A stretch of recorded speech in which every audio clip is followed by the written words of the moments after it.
Olá, sejam todos bem-vindos à sua TV Diário do Sertão, iniciando a partir de agora o programa Interview, o programa de entrevistas da sua TV online Diário do Sertão, por sinal, a primeira TV online do estado da Paraíba, com a sua sede em Cajazeiras, também radicada através dos portais parceiros da nossa programação, espalhados em toda a Paraíba, mais de 50 sites parceiros, até mesmo do vizinho estado do Rio Grande do Norte, cidade de Rafael Fernandes, localizada no estado Potiguar. Estamos iniciando a partir de agora o seu programa Interview, o qual você pode participar durante todo o decorrer do nosso programa através das redes sociais. O nosso WhatsApp, que nós já liberamos para você, é o 83, o DDD da Paraíba, 991440709. Esse é o nosso WhatsApp que a gente já libera, caso você tenha alguma sugestão de entrevista, alguma pauta a ser sugerida à nossa reportagem e também à nossa programação, fique à vontade. Nós que fazemos a TV Diário do Sertão agradecemos pela sua honrosa audiência. Ou você pode participar através do diariodosertão.com.br/TV. Logo abaixo do seu vídeo você pode deixar registrada a sua mensagem. Então seja bem-vindo, você que está ligado na nossa programação. Estamos iniciando efetivamente a partir de agora o programa Interview. Como você já sabe, o Interview é o programa de entrevistas onde nós conhecemos a vida do nosso entrevistado. Por aqui já passaram diversas personalidades onde nós tivemos a oportunidade de conhecer a vida e um pouco a fundo da trajetória do convidado. E hoje, mais uma vez, nós recebemos aqui uma entrevistada que, claro, vai dar muito o que falar, já que ela se destaca no seu meio também de lutas no sertão da Paraíba. E eu recebo aqui no Interview a nossa querida Socorro Ferreira, que inicialmente traz o seu boa noite a todos os telenautas. Boa noite, Socorro.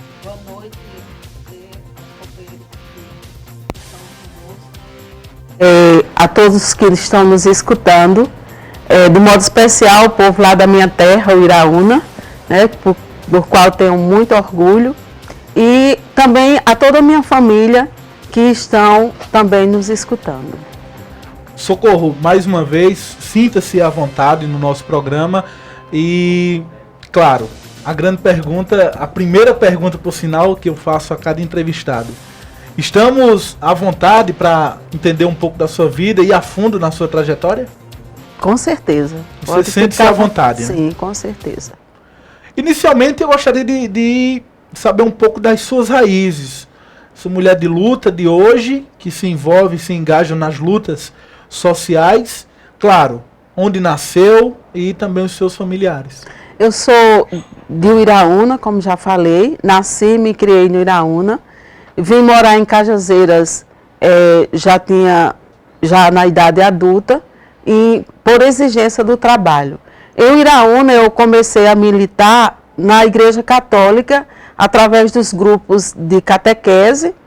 Depois participei dos grupos de jovem, da comissão de evangelização, porque você sabe que a paróquia de Iraúna ela tem uma atuação muito forte na questão da evangelização. E nós tivemos esse processo de formação. Também morei no convento, lá em Iraúna, lá no convento das Irmãs da Sagrada Família. Passei 4 anos, fui noviça. Depois eu percebi que minha mãe teve um problema de saúde, eu tive que deixar o convento. E depois que eu saí do convento, eu percebi que a minha vocação não era para a vida religiosa consagrada, exclusivamente para o serviço da igreja. Mas também percebi que podia servir por outros meios.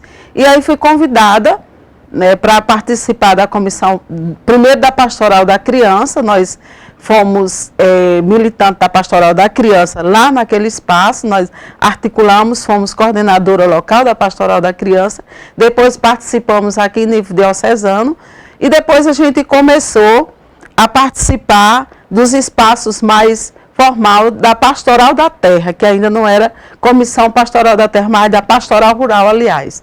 E aí, através da pastoral rural, foi se tornando mais exigente e a gente foi tendo necessidade de outros espaços, de outro campo de formação para poder a gente estar atuando junto aos camponeses e camponesas. Nós iremos, claro, debater um pouco para entender um pouco dessa sua história de lutas, mas quem são seus pais, Socorro? Meu pai, Manuel Arruda, falecido, né? O pessoal conhece, é Manuel Ferreira de Lima, mais conhecido como Manuel Arruda. Eu sou filha da segunda família do meu pai.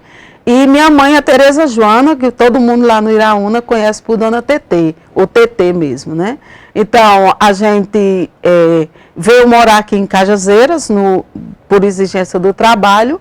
A gente veio morar aqui pelos anos de 90, 91. E minha mãe veio morar comigo. Né, veio morar comigo. Ela já estava separada do meu pai, e aí a gente veio morar aqui. Depois que minha mãe, que nós estávamos aqui, meu pai teve um problema de saúde e ele veio morar com a gente também. Então ficou morando meu pai e minha mãe comigo lá no assentamento de Santo Antônio. Eu morei aqui muitos anos aqui na cidade. Depois fui beneficiada com a parcela da terra no assentamento de Santo Antônio e passei a morar lá com minha família, meus filhos e minha família. Eu me casei, né? Meu marido faleceu, eu fiquei viúva, depois casei novamente, né? Casei novamente, me separei e casei de novo, né? O pessoal costuma dizer que eu gosto de casar, eu acho que eu herdei um pouco do meu pai, né? Isso. Então, hoje eu sou casada, muito bem casada, graças a Deus, né? E moro lá no assentamento de Santo Antônio. Socorro, se considera uma filha de uma família tradicionalmente católica? Sim. Embora quem vivenciasse mais a religião fosse meu pai. Né? Meu pai era uma pessoa mais católica, participava de todas as missas, e quando ele não conseguiu mais ir à igreja católica para participar das celebrações da Santa Missa, aí ele foi para outra religião que levava ele para o espaço de comunhão, que foi para a Assembleia de Deus. Ele começou a militar na Assembleia de Deus, né? Mas depois eu continuei sendo católica e não pretendo sair dessa religião, até porque foi nesse espaço, na Igreja Católica, que eu transformei a minha vida e consegui transformar a vida da minha família. Olha, Socorro ainda lembra, quando criança, das experiências com a Igreja Católica? Sim, olha, nós tínhamos... Quando criança, a gente não tinha uma participação muito ativa, porque quem era mais participante era meu pai, e ele não morava com a gente. Minha mãe não era muito participante. Então, quando criança, eu comecei a militar na Igreja Católica aos 11 anos. E essa militância, eu lembro que era muito sofrimento na nossa vida, porque minha mãe, ela trabalhava muito para nos sustentar. Ela começou trabalhando nas frentes de emergência, né? Ela trabalhava, eu lembro que quando criancinha a gente vinha eu vinha com ela para os espaços de trabalho, ela trabalhava nas frentes de emergência, naquela construção da estrada de Cajazeiras ao Iraúna. Depois ela foi trabalhar na construção dos açudes públicos, privados, aliás, públicos não, privados, e depois ela foi trabalhar na prefeitura, varrendo rua, né? Depois foi trabalhar no cemitério. Então, era uma vida de muito sofrimento. Então, a gente não tinha essa participação muito ativa. Aos 11 anos, eu fui convidada por uma colega para participar dos espaços de catequese. E eu tive muita resistência, eu ficava muito em casa, porque minha mãe, ela nos acompanhava sempre, ela não deixava a gente sozinha, né? Era eu e outra irmã, nós éramos 4 irmãos, né? Meu irmão mais novo já faleceu, minha irmã mais nova mora aqui em Cajazeira e meu irmão mais velho mora em Iraúna. E tem os outros irmãos por parte de pai, que também a gente tem uma unidade muito forte, a gente tem uma ligação muito forte, né? Quando eles vêm para aqui, uma parte mora em São Paulo, os que moram em Iraúna, quando vêm para cá, para Cajuezeira, vai na minha casa. Então, assim, meu pai teve 10 filhos em 3 famílias, né? Mas a gente tem uma ligação muito forte entre esses irmãos. E aí a gente começou a militância na Igreja Católica, nos espaços... No início, você resistiu um pouco. Resisti, fui convidada por uma colega para participar do Grupo Jovem. Era o Grupo Jovem mais famoso que tinha no Iraúna, que era o JUNOC, Juventude na Ordem de Cristo, a gente chamava. E esse Grupo Jovem teve uma grande contribuição na formação de vários jovens naquela época. Eu era criança, mas já na pré-adolescência, já entrando para a juventude. Tem uma cabeça, porque você sabe que a pessoa que vem de muitos sofrimentos na infância, ela amadurece mais rápido, ela cresce, tem uma identidade mais rápida. Então, nós tivemos esse amadurecimento, digamos, precoce.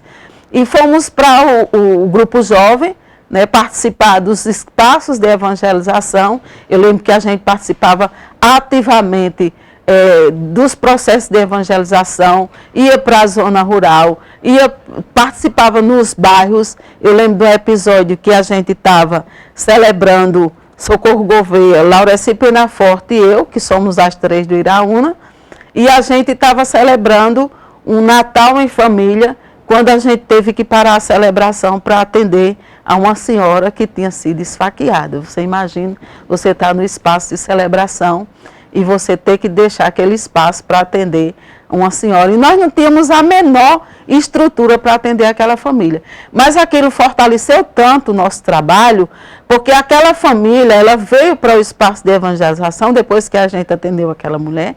A mulher passou a militar na igreja, ela passou a nos ajudar e passou a ser testemunha viva de uma convenção, de um processo de mudança de vida. Então, isso foi muito importante naquele período que a gente estava ali, pelos 15, 16 anos. E aí, depois desse espaço, nós fomos para a Pastoral da Criança, como eu disse, né? Salvar vidas, porque na época da Pastoral da Criança no Iraúna, nós tínhamos muito caso de desnutrição naqueles espaços, e aliás no Brasil todo, porque as crianças tinham muita fome, passavam muita fome. Então a gente teve esse processo. Mas logo, logo a gente veio para a Pastoral da Juventude, eu fui migrando de uma pastoral para outra, fomos para a Pastoral da Juventude e depois eu fui convidada para o Socorro Gouveia para fazer parte da Pastoral Rural. E aí na Pastoral Rural eu me identifiquei, me dediquei e ainda estou até hoje, que a Pastoral Rural se transformou na Pastoral da Terra. Inclusive, nós realmente poderíamos dizer de que somos sobreviventes, né, Socorro? Exatamente. Como sertanejos.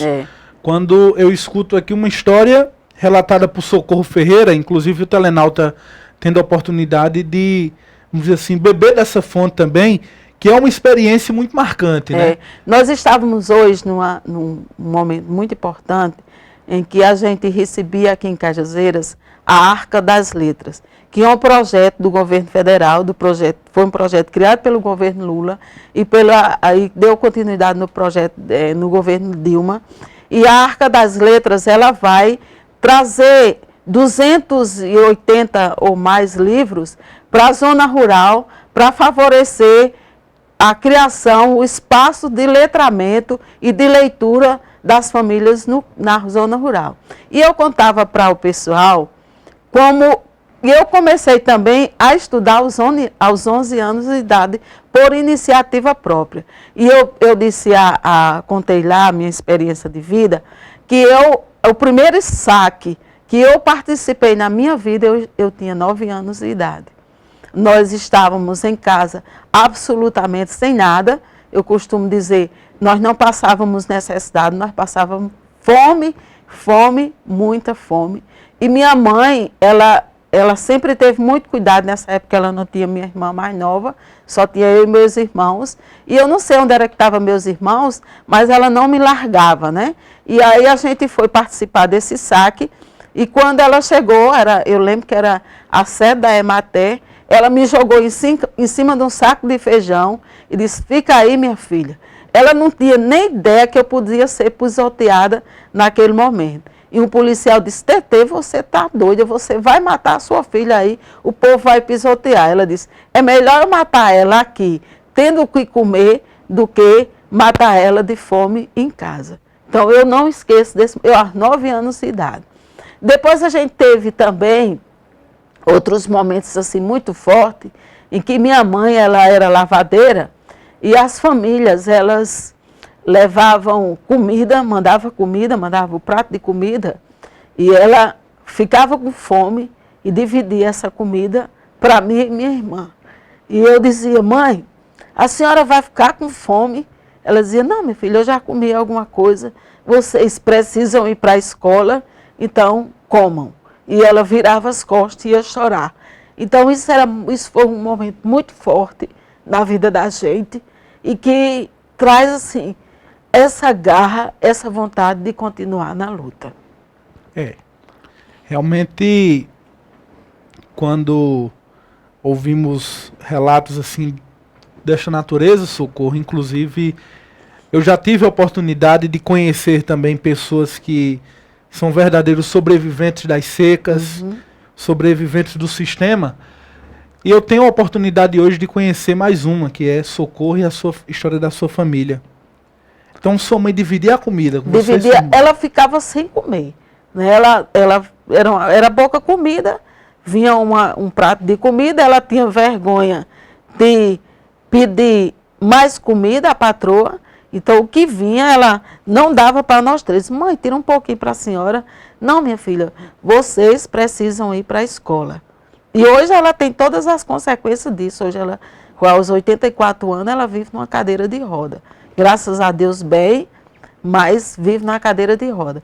E aí a gente comia, eu ficava de manhã, nós saímos 6 horas da manhã para lavar roupa com ela, íamos ficava até às 11 horas eu ia para a escola. O rendimento escolar era muito pouco, né? A gente não tinha uma estrutura para estudar que favorecesse, além do cansaço, a fome. Mas minha mãe, ela foi uma grande heroína, ela trouxe para nós a vida. E assim, eu fico muito triste com o que está acontecendo hoje no Brasil, porque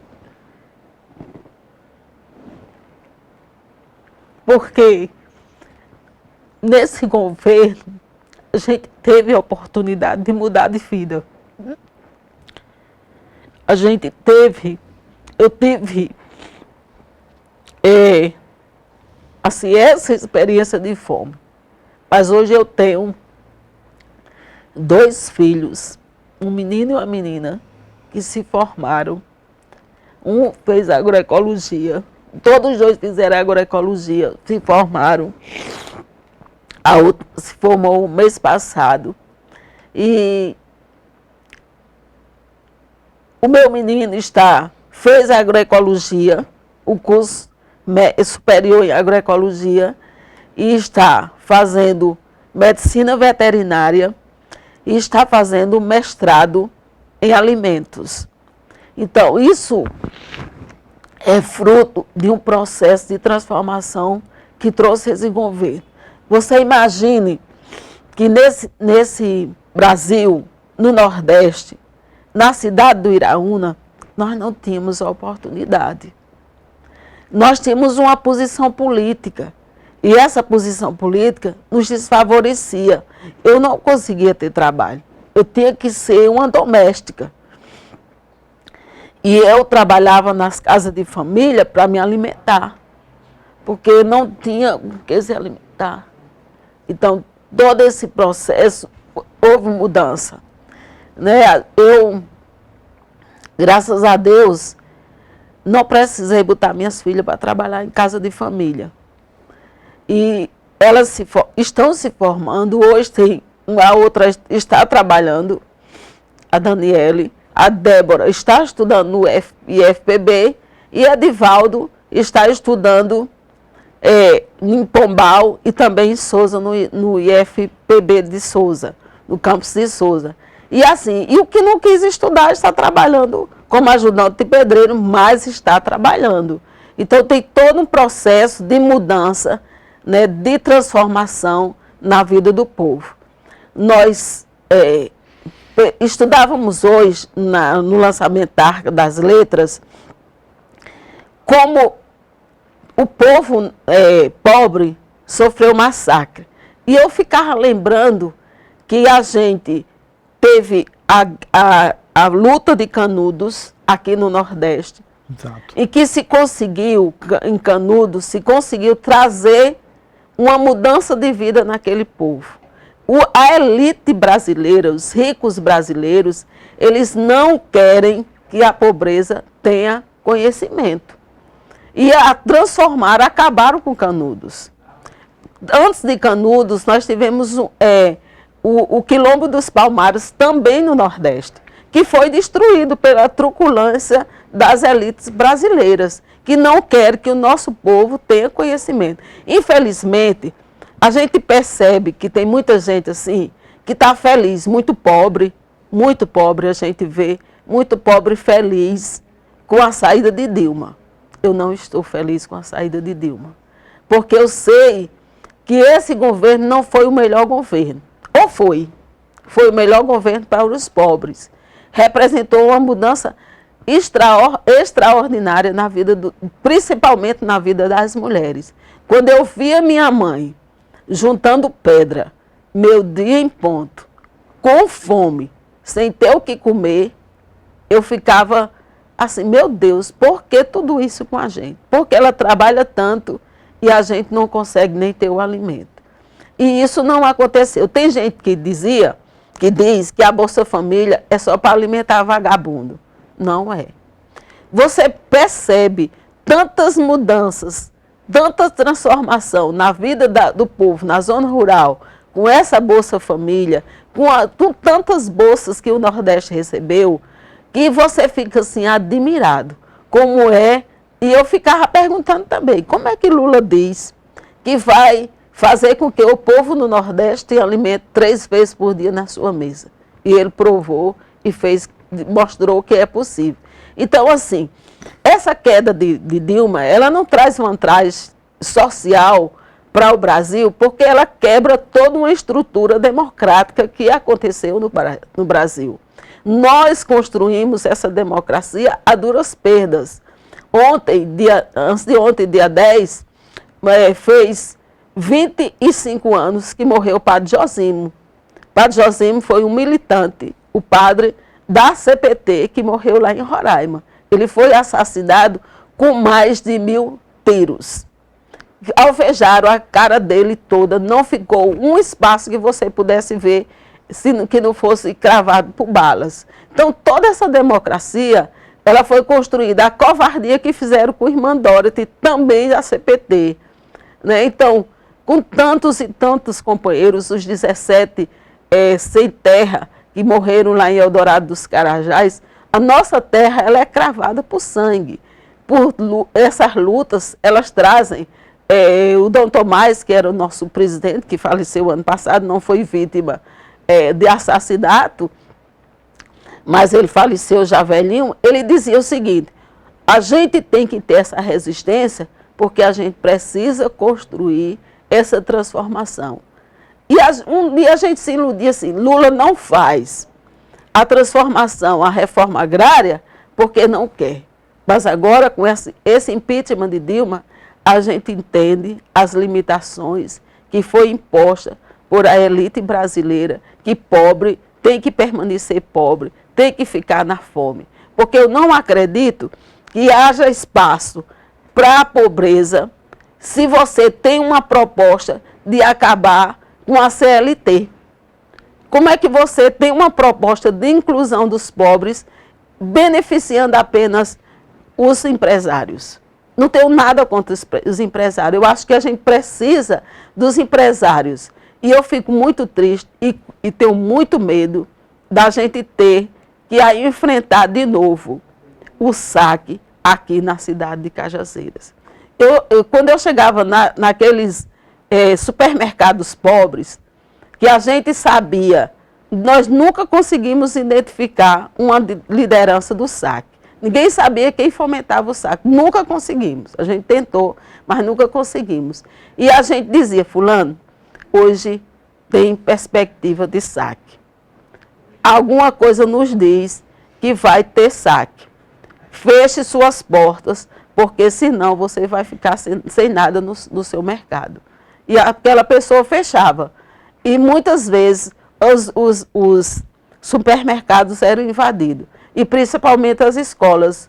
Quando a gente chegou aqui para morar aqui em Cajazeira, eu lembro que eu estava numa reunião com todas as equipes de CPT ali no abrigo Lucas Horno, onde a gente morava.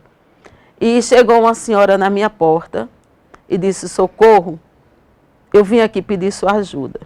Disse, o que é que eu posso lhe ajudar? Ela chorava desesperada com uma criança no colo. E eu dizia assim, o que é que eu posso lhe ajudar? Ela disse, minha nora foi presa porque estava participando de um saque. E ela estava com essa criança, arrancaram a criança dos braços dela e levaram ela presa. E ela amamenta essa criança e ela não está sendo proibida de amamentar essa criança.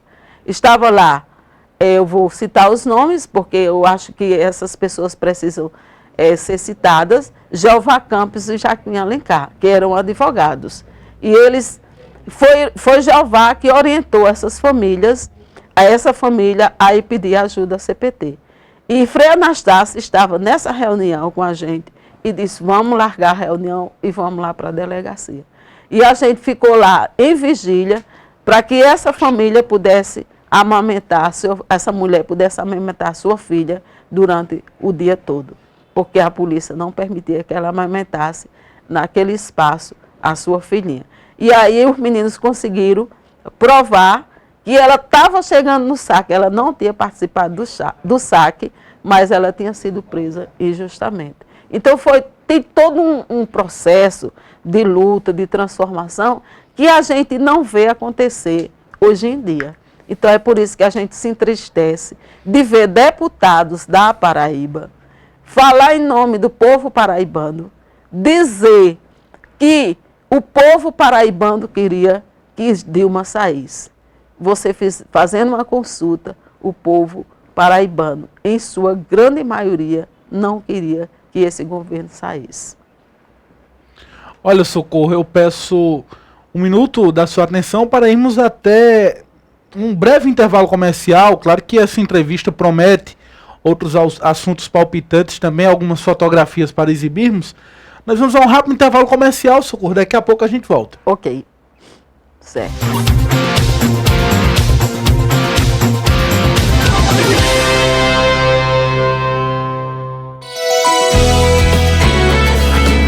TV Diário do Sertão. De Cajazeiras para o mundo.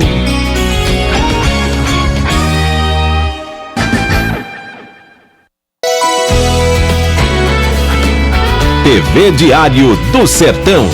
De Souza para o mundo.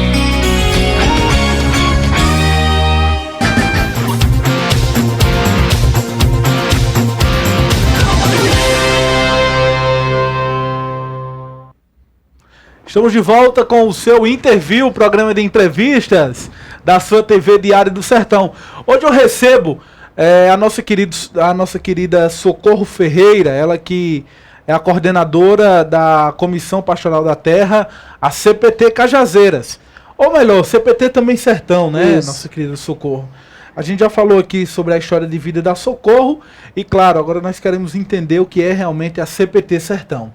Isso. A CPT, ela é uma pastoral ligada à Igreja Católica, nasceu no seio da Igreja Católica, ela nasceu em Goiás, e ela se espalhou pelo Brasil, era a Comissão da Terra, na época que nasceu, e depois ela se espalhou no Brasil, porque a CPT, ela tem uma missão de acompanhar os trabalhadores com e sem terra. E aqui no Nordeste, ela nasceu como Pastoral da Terra. E essa pastoral, ela tem um processo de assessoria e de acompanhamento às famílias camponesas Brasil afora. No Nordeste, especificamente, nós herdamos uma coisa que é bastante interessante. Nós herdamos o processo de luta das ligas camponesas. E aqui no Nordeste não é tradição o MST fazer a ocupação de terra. As ocupações de terra, ela surgiu a partir das ligas camponesas, das lutas dos trabalhadores das ligas camponesas. Então, nós herdamos esse processo. Aqui em Cajazeiras, quando a gente trabalhava a questão das ocupações de terra, nós tivemos muita dificuldade de articular os camponeses. Como é que nasceu essa luta aqui em Cajazeiras? Socorro Gouveia, ela foi convidada por Padre Cleides para participar da coordenação diocesana de pastoral para acompanhar os trabalhadores rurais. Padre Cleides foi um grande incentivador, motivador das ações da pastoral da terra aqui na região. E quando a gente foi nascer a pastoral, Dom Zacarias, Padre Cleides tinha toda uma articulação com Dom Zacarias, e esse processo com Dom Zacarias, ele não queria saber ele queria saber da pastoral rural, agora da pastoral da terra, ele não queria saber. Então, nós fizemos o seguinte, nós fomos atrás de Dom Gerardo, bispo da diocese de Patos, para nos apoiar na fundação da pastoral da terra. E ele disse que apoiaria tranquilamente, foi através da irmã Antonieta, que nos apoiaria nessa fundação. E a nossa intenção era acompanhar os trabalhadores em Patos, na época a barragem da farinha lá, que tinha um conflito, e também acompanhar os trabalhadores aqui na Diocese de Cajazeiras, às margens dos açudes públicos. Né? Nós começamos a fazer esse trabalho da pastoral da terra na zona rural, nos açudes públicos, que era a área do Estado. Como é que era, o que é que acontecia? Os trabalhadores, as áreas eram desapropriadas, os trabalhadores continuavam a pagar renda para os proprietários e esses proprietários continuavam tendo lucro nas terras do Estado. Então, a gente começou a descobrir, um grupo de estudantes de Bonito de Santa Fé nos procurou para poder a gente ver o que é que fazia para mudar essa realidade lá naquele açude. E aí, esse grupo, hoje o superintendente do INCRA na Paraíba, Cleófas Caju, é um desses estudantes que nos ajudou lá em Bonito de Santa Fé, no açude Bartolomeu, hoje assentamento Bartolomeu. Nós começamos a discutir com eles a possibilidade de não pagar mais a renda. E aí, esses quatro grupos, que eram um em Bonito de Santa Fé, um em Triunfo, hoje o assentamento Três Irmãos, um em Riacho dos Cavalos, o assentamento Mutirão, e outro em Recanto, o assentamento Recanto. Dessas lutas, nasce todo um intenso processo de empoderamento dos trabalhadores. Mas o sertanejo, ele tinha muito medo de fazer a ocupação de terra. Ele tinha não, ainda tem muito medo de fazer a ocupação de terra.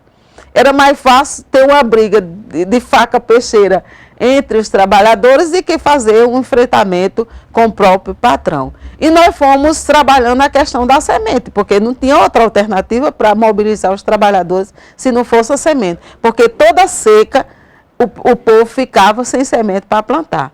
E aí a gente começou a incentivar os bancos de sementes comunitários. E aí, qual era o empecilho que os trabalhadores tinham para fazer esse enfrentamento de plantar a semente? Não tinha terra. Não tinha terra. E aí, Três Irmãos deu uma grande lição, teve um grande modelo de banco de semente que motivou todos os outros agricultores. E aí, um dia a gente soube que a Cauã, lá em Souza, hoje Aparecida, estava sendo desapropriado. Aí nós convocamos, nós tínhamos uma comissão de trabalhadores, nós convocamos essa comissão para poder discutir como é que a gente ia fazer para poder ter acesso a essas terras que estavam sendo desapropriadas. Nós achávamos que toda fazenda estava sendo desapropriada, mas nos enganamos. Fizemos toda a mobilização e quando nós chegamos lá só tinha 2 hectares de terra desapropriada, que era o patrimônio histórico. Muito pouco, né? Muito pouco. Nós tínhamos ali 500 famílias ocupando aquelas terras, né? Então, nós discutimos com ele, o que é que nós vamos fazer? Aí eles disseram, nós vamos ficar aqui.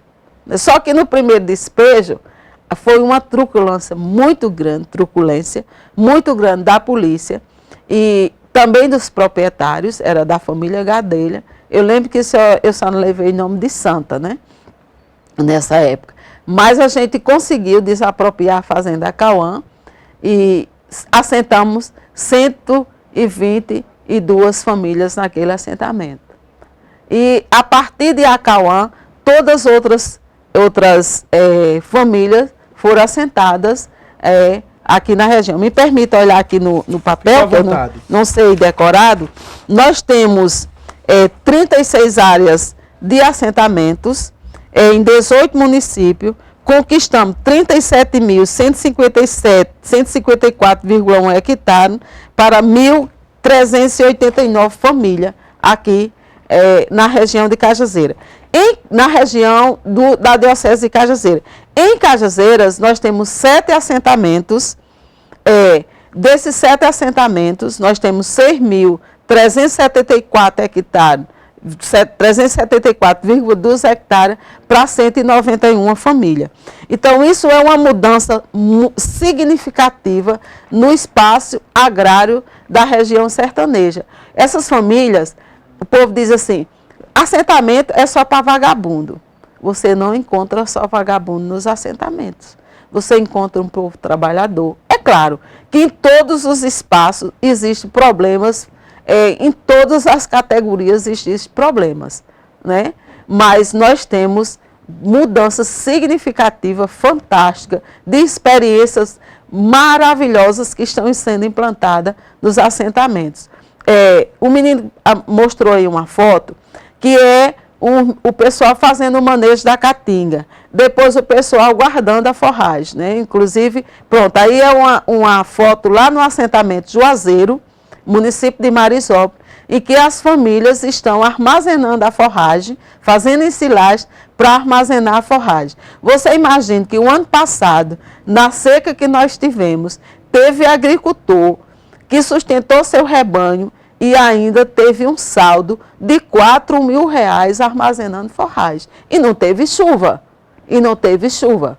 Então, todo esse processo nós estamos construindo com ele. Outro processo que a gente está fazendo, e a gente está convidando vocês para nos visitar e conhecer e entrevistar diretamente os camponeses, é o reuso da água.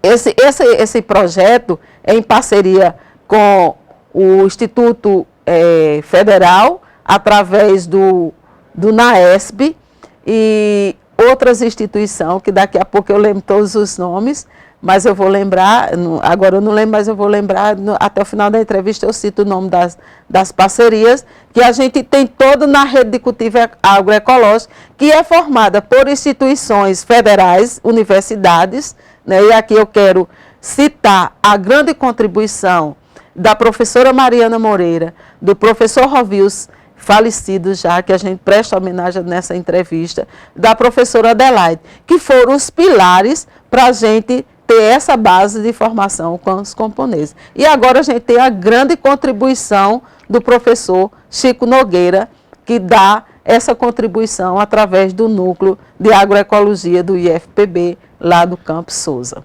Inclusive, Socorro, várias demandas e, claro, também essa capacitação para que o sertanejo, o trabalhador daqui da nossa região, possa conviver com a seca, né? Exatamente. Até porque nunca conseguiremos vencer a seca, mas sim conviver de uma forma agradável, claro que é possível. Temos exemplos aí pelo mundo que provam que é possível viver na seca e conviver com ela. Com certeza. Nós estamos implantando, e a gente convida a população para ver, um sistema de reuso da água. O que é isso? Você faz várias cisternas e faz uma filtragem da água para poder aproveitar a água, o reuso da água do banheiro e também da pia de louça. A água do banho e a água da pia. Então é uma experiência assim, fantástica, em que os trabalhadores eles não vão correr o risco de perder a sua produção, como a gente teve esse ano. Outra experiência que a gente também está experimentando, e hoje inclusive a equipe técnica do Instituto Frei Beda de Desenvolvimento Social, que eu estava esquecendo de colocar, a gente tem essa parceria porque o Instituto Frei Beda tem um corpo técnico, nós temos 4 técnicos, 3 técnicos, e tem os agricultores e experimentadores que nos ajudam na implementação. Então, nós fizemos a implementação no assentamento Veneza, uma experiência que o pessoal tem lá de produção de goiaba. São 2 famílias beneficiadas, que agora essa família aproveita toda a água que sai da casa, não vai mais ter desperdício de água. Nós temos no assentamento Santo Antônio 3 famílias.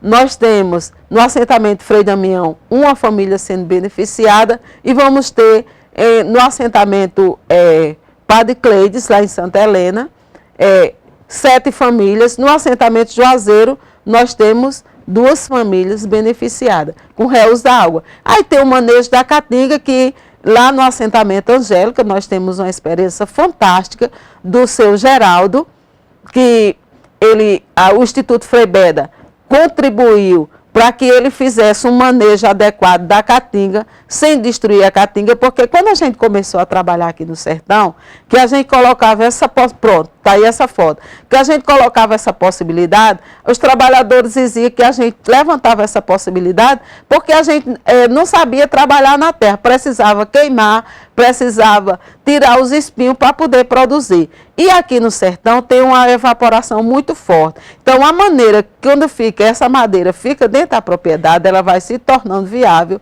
vai favorecendo o espaço e as outras plantas vão protegendo toda a produção. Né? Então, nesse espaço, a gente produz esse manejo, e seu Geraldo ele trouxe para nós uma experiência fantástica, mostrando que é possível produzir sem precisar tirar toda a caatinga e sem queimar o nosso roçado, a nossa terra, que é tão frágil aqui no Alto Sertão. Inclusive, Socorro, o tempo conspira contra o programa Interview, infelizmente, estamos chegando quase ao final do programa, mas dá para notar realmente que a CPT tem sido aliada do trabalhador rural nesta convivência com a seca e também no social, não somente trabalhando a terra, lutando para que trabalhadores tenham a oportunidade até mesmo de ter a sua terra para trabalhar, para plantar e assim cultivar a terra e, vamos dizer assim, criar a sua família, ter uma vida digna a partir daí, mas também no meio social a CPT à disposição. Com certeza, nós temos um processo de mobilização e de formação em que a gente está discutindo diretamente com as famílias. Nós, a semana passada, semana atrasada, nós tivemos um encontro de formação, porque é processual a formação, nós tivemos 70 jovens. E eu digo com muito orgulho, desses 70 jovens, vindo dos vários assentamentos, eu fiz uma pergunta. Gente, eu contando toda essa experiência de vida que eu contei aqui no início do programa, eu perguntava para eles, me diga de vocês, quem teve um dia que passou fome porque não tinha o que comer? Nenhum levantou a mão. Eu perguntei, me diga, quantos de vocês fazem o curso superior? 50% fazia o curso superior. Quem de vocês está fora da escola? Nenhum deles está fora da escola. E eram jovens de 14 a 23 anos. Então, isso é motivo de muito orgulho, que os jovens dos assentamentos, eles têm oportunidade de estar estudando formal, na escola formal. Nós temos uma parceria com o IFPB de Souza e de Cajazeiras. Nós estamos experimentando agora, lançando agora a experiência com energia solar. Estamos participando do Comitê de Energia Solar, junto com outros parceiros, com a Diocese através do PASP e com o Comitê de Energias Renováveis, para poder a gente discutir a possibilidade de implantação de energia solar nos assentamentos, né? A criação animal também é uma grande preocupação nossa, para que a alimentação dos animais seja de qualidade, e tenha, mas também no processo de formação, de intervenção política. Não dá para você ser assentado da reforma agrária sem você conhecer esse processo político em que você está inserido. Não adianta você ter toda uma base formativa sem você saber. Eu estava pensando outro dia, conversando com os companheiros e companheiras do próprio movimento MST, e eu dizia para eles, o empoderamento dos agricultores não é para o enfrentamento, não é para a baderna, como muita gente pensa que seja. O enfrentamento é para a gente saber que o que Lula e Dilma fez, não foi porque eram bonzinhos, é porque era um direito nosso, entende? É um direito nosso termos comida de qualidade, nós somos seres humanos. Uma das experiências, quando eu falo em ser humano, eu lembro de uma amiga minha que ela tinha aversão a essa questão dos direitos humanos. Aversão mesmo. Toda vez que ela se encontrava comigo, ela xingava o povo dos direitos humanos. Quando foi aí eu fui me afastando dela, eu tentava convencer que os direitos humanos, não é, ela dizia, direito humano é só para bandido. E eu vejo muita gente dizer isso na imprensa daqui da região. E eu dizia, gente, os direitos humanos não é para proteger bandido. Também, porque o bandido, por mais que ele tenha cometido um erro, ele deve ter a oportunidade de se recuperar. É esse o sistema prisional favorece no Brasil, que diz que deve ser favorecido. Mas aí um dia o irmão dela foi preso. E ela ligou para mim. Socorro, cadê os direitos humanos? Mulher, por que tu quer os direitos humanos? Ela disse, meu irmão foi preso e está apanhando muito na delegacia, na cadeia, no presídio. Eu digo, minha filha, eu não sou dos direitos humanos que você pensa que é para proteger bandido. Os direitos humanos que eu faço é na luta pela terra, através da conquista da terra e dos direitos sociais para que o povo permaneça na terra. Agora, eu não vou dizer a você o que foi que seu irmão fez. Ela disse, não interessa. Eu digo, como é que eu vou ligar para o povo, pedir ajuda do povo se eu não sei o que é? Depois eu descobri que o irmão dela era traficante. Depois eu descobri que o irmão dela era traficante. Aí ela precisou dos direitos humanos para proteger. Então minha mãe me ensinou uma coisa muito importante, que a gente, quando diz o que quer, escuta o que não quer. Então, eu fico preocupada quando a gente fala o que não deve, aonde não deve e com quem não deve. Então, a nossa política de reforma agrária, ela é uma política atrasada, mas que mesmo atrasada, tem beneficiado as famílias para sair da marginalidade, da fome, da miséria. Nós estamos construindo uma nova sociedade com esse povo que está na reforma agrária. Claro, tem pessoas que não correspondem, mas tem pessoas que vivem bem e que produzem bem e que vivem bem e que são modelos de vida para nosso país. Socorro, muito obrigado pela sua vinda até o nosso estúdio para a gente conversar um pouco da sua vida e, claro, do seu trabalho à frente da CPT, a Comissão Pastoral da Terra. O meu muito obrigado, foi um programa enriquecedor, um programa onde acredito também que os telenautas tiveram a oportunidade de conhecer a trajetória de vida de uma sobrevivente. Considera-se isso. Com certeza, a gente é que agradece, José Dias, essa oportunidade de mostrar para a sociedade o nosso trabalho, o trabalho da Pastoral da Terra aqui na região, o processo formativo que a gente tem contribuído. E quando a gente faz esse processo formativo, a gente não só empodera os trabalhadores, mas também a gente se empodera, a gente cresce. Eu, graças a Deus, além dos meus filhos, aos 52 anos que eu tenho, vou fazer agora em junho, eu tenho a oportunidade de estar cursando um curso superior, estou fazendo letras e tenho o maior orgulho de poder ter esse conhecimento, e foi através da exigência do trabalho que eu consegui entrar no curso universitário. Então, assim, são muitas mudanças na nossa vida pessoal, na nossa vida familiar, e a gente vê na vida do nosso povo aqui sertanejo e do nosso povo brasileiro. Eu que agradeço a oportunidade e convido vocês para conhecer as nossas experiências, de tantas experiências que os agricultores estão experimentando para conseguir ficar no Nordeste, para ficar no semiárido. Um abraço, Socorro. E nós sabemos que hoje o Senado da República aceitou o pedido de afastamento da presidente Dilma Rousseff, que foi afastada por um período de 180 dias. E eu encerro o programa de hoje com um artigo do advogado Pedro Maciel, República dos Golpes. Algumas vezes acho que meu pai tem razão quando diz que deveríamos mudar para o mato. Segundo ele, os animais, domésticos ou silvestres, são mais confiáveis que aqueles que controlam os meios de produção, ou modernamente, o capital financeiro em especial. Fato é que a nossa república é fruto de um golpe militar, um golpe patrocinado por uma elite agrária, vingativa e ressentida. O tal Marechal Deodoro, que dizem era um monarquista, se prestou ao papel de protagonista de um golpe militar que expulsou do país o imperador, do dia para a noite. O golpe ocorreu porque a elite da época não foi indenizada pela coroa em razão da abolição da escravatura. O fim da escravidão era questão que se impunha como necessária desde a abolição do tráfico negreiro em 1850. Mas que encontrava viva resistência entre as elites agrárias tradicionais no país. Isso mesmo, aquele pessoal reivindicava do Estado indenizações proporcionais ao preço total que haviam pago pelos escravos a serem libertados por lei.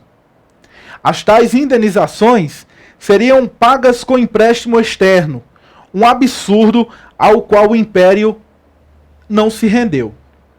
A consequência foi que os então ex-proprietários de escravos aderirem à causa republicana, não por causa de um sentimento ou ideal republicano, mas como uma verdadeira vingança contra a monarquia, mas ao menos a mesma motivação de Eduardo Cunha ao receber e dar seguimento ao processo de impeachment da presidente Dilma Rousseff.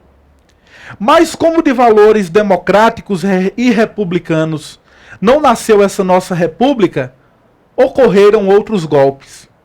Posso citar o golpe de 3 de novembro, como ficou conhecido na história do Brasil, o golpe do então presidente Marechal Deodoro da Fonseca.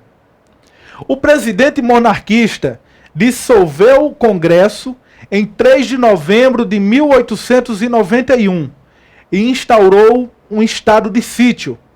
Tudo muito legal. Afinal, ele assinou decretos. Esse ato de Deodoro suspendeu a Constituição e direitos individuais e políticos. O exército cercou o Senado e garantiu ampla e espontânea adesão ao golpe. Os subversivos foram presos como de praxe. De triste memória, o golpe civil-militar de 1964, que nasceu em 1950, com a vitória indesejada de Getúlio Vargas, indesejada pelas oligarquias de então, e não aconteceu em 1954 porque Vargas suicidou-se e, transformado em Marte, adiou a sanha de poder daqueles que não tinham e não têm voto. Representa uma das páginas mais tristes da história republicana. O golpe de 1964 foi apoiado pelos avós ou pais de diversos dos personagens que hoje apoiam o golpe contra a presidente Dilma Rousseff e contra a democracia.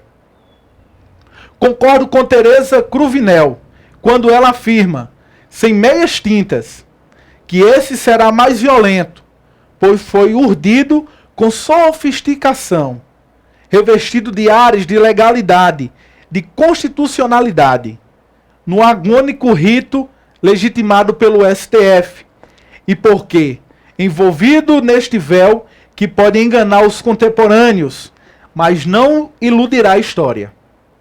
O grande Ricardo Lodi Ribeiro afirmou, com sua costumeira inteligência, que os golpes no século XXI não utilizam mais de tanques e baionetas, mas de manipulação de argumentos jurídicos e políticos que querem usurpar o papel da soberania popular na escolha dos governantes. Como diligente concurso de uma imprensa vergonhosa, uma imprensa que, segundo Milor Fernandes, é a verdadeira oposição. O resto seria armazém de secos e molhados. Eu não imaginei que viveria um golpe de Estado.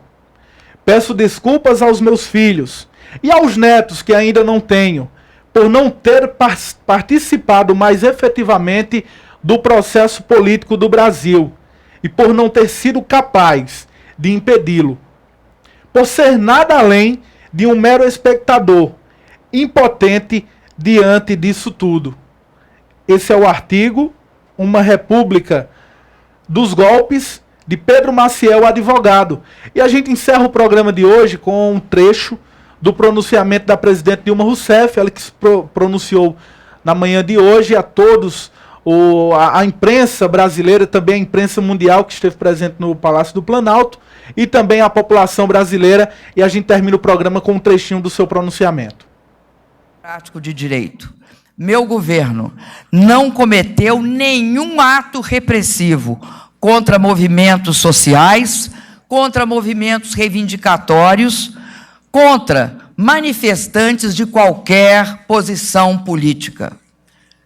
O risco, o maior risco para o país neste momento é ser dirigido por um governo do sem voto.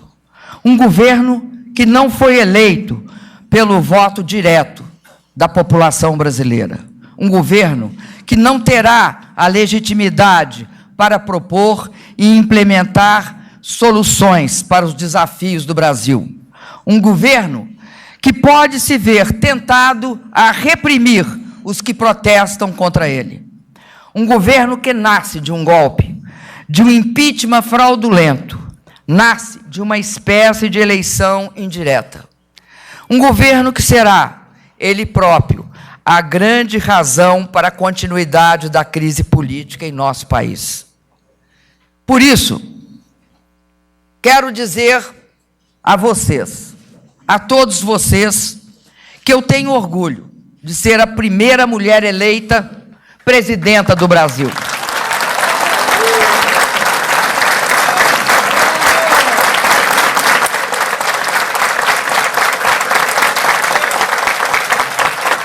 Tenho orgulho de ser a primeira mulher eleita presidenta do Brasil. Nesses anos, exerci meu mandato de forma digna e honesta. Honrei os votos que recebi. Em nome desses votos e em nome de todo o povo do meu país, vou lutar com todos os instrumentos legais de que disponho para exercer o meu mandato até o fim, até o dia 31 de dezembro de 2018.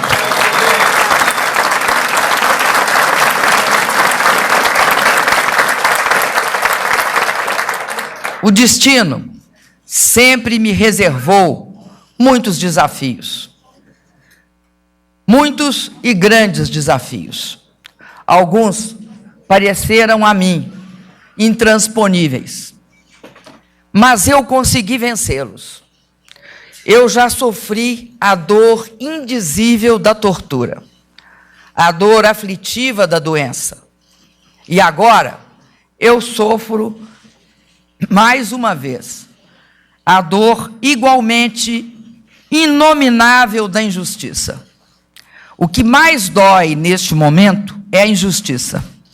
O que mais dói é perceber que estou sendo vítima de uma farsa jurídica e política. Mas não esmoreço. Olho para trás e vejo tudo o que fizemos. Olho para frente e vejo tudo o que ainda precisamos e podemos fazer. O mais importante é que posso olhar para mim mesma e ver a face de alguém que, mesmo marcada pelo tempo, tem forças para defender suas ideias e seus direitos. Lutei a minha vida inteira pela democracia. Aprendi a confiar na capacidade de luta do nosso povo. Já vivi muitas derrotas e vivi grandes vitórias.